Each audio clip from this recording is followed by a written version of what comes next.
your boy Charles, and welcome to Inside Cars.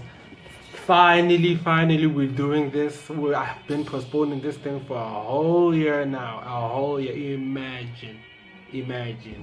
But at least now we're doing it. I was actually forced to do it because I have nothing better to do. I think the name of the channel gives away what the channel is about.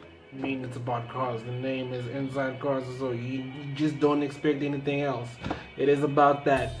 Without further ado, I'm just gonna get into this right now. I'm going to be updating you on what VW, Audi, BMW, and Mercedes have been doing during this whole lockdown. And this is what VW has. VW has the Golf 8 in the works. Now we got the GTI first and foremost. Wow, I have to say that front end looks good. I like it in the front, but in the back not so much. It looks like something built by Minecraft players. And it's supposed to have 240 horsepower and 370 Newton meters of torque. That is fast for a front wheel drive. That is quick. I'm not sure about the curb weight, but like it's supposed to be lighter than the previous one, and it has to be faster. And for the R,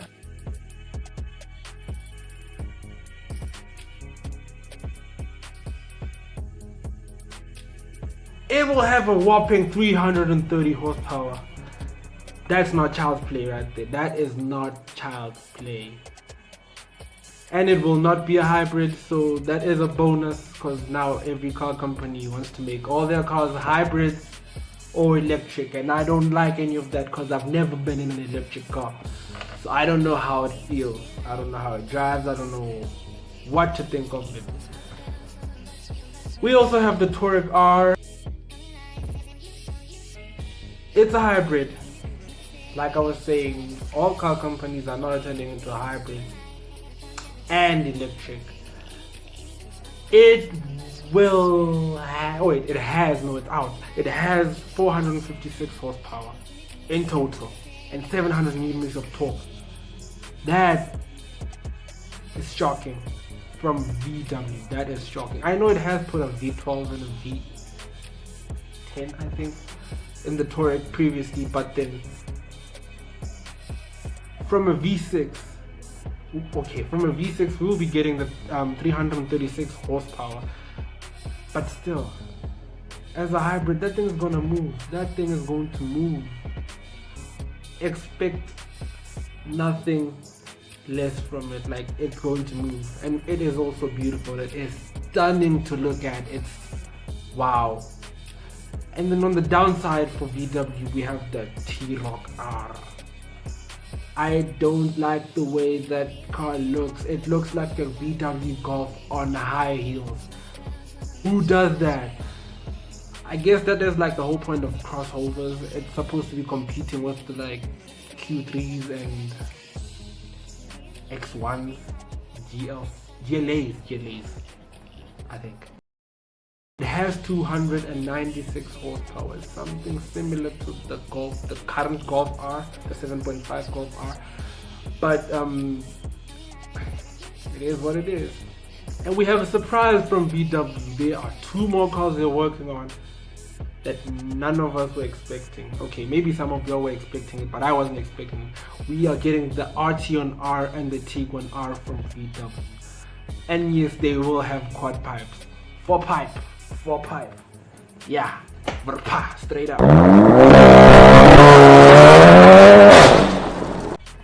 I don't have any information on these cars since they're still being tested, and I tried to do my research and it didn't work, so I don't know what to expect from these cars, but I'm looking forward to seeing what they can do in the near future. And on Audi section, we have the RS3. According to sources on Google, I don't know if I should trust them, but there will be two RS3s, two versions of the RS3. There will be the normal one, which will have 420 horsepower, and then there will be the performance, which will have 450 horsepower. 450 horsepower in a hatchback. What are you thinking, Audi? What are you thinking? Well, rip to the A45S, the Audi RS-Q3.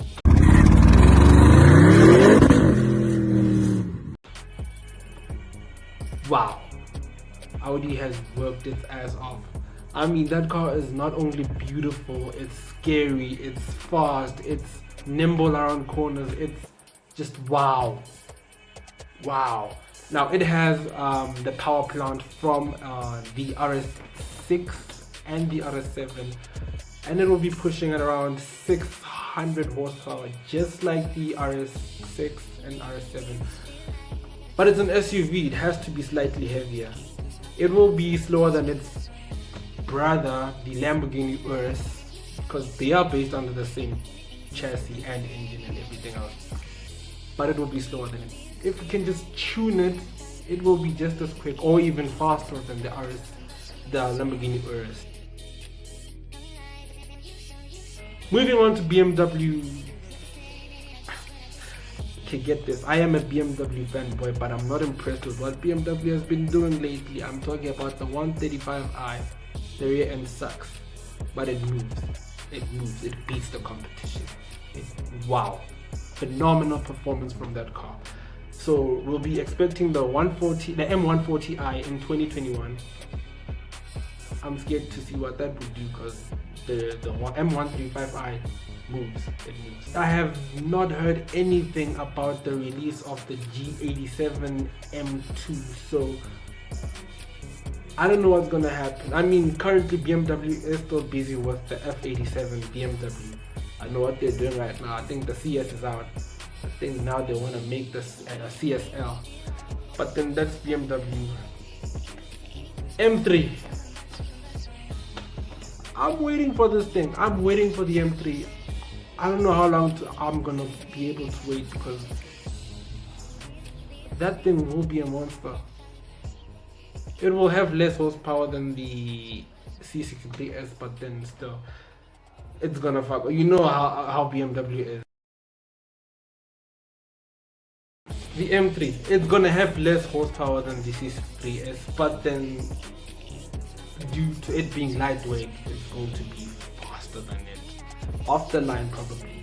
So we're going to be expecting 473 horsepower from the regular one, and from the competition 503 horsepower. Damn. Damn. Damn. Wow.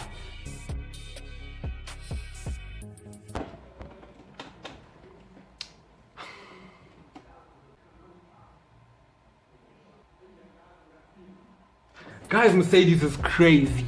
Mercedes is crazy. It has a nuclear weapon. Wow.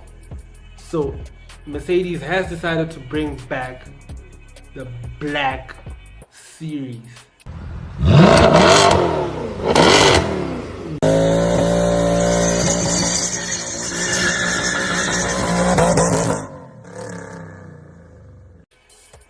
Wow, and it's starting this whole thing with its coupe, its favorite coupe, the AMG GT R.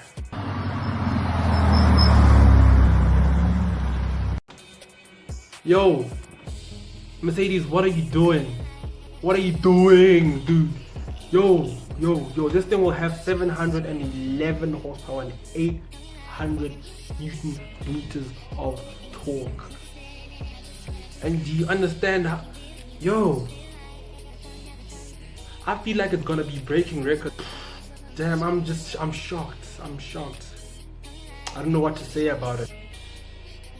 I'm looking forward to it, really. Okay guys, that's all I have for today.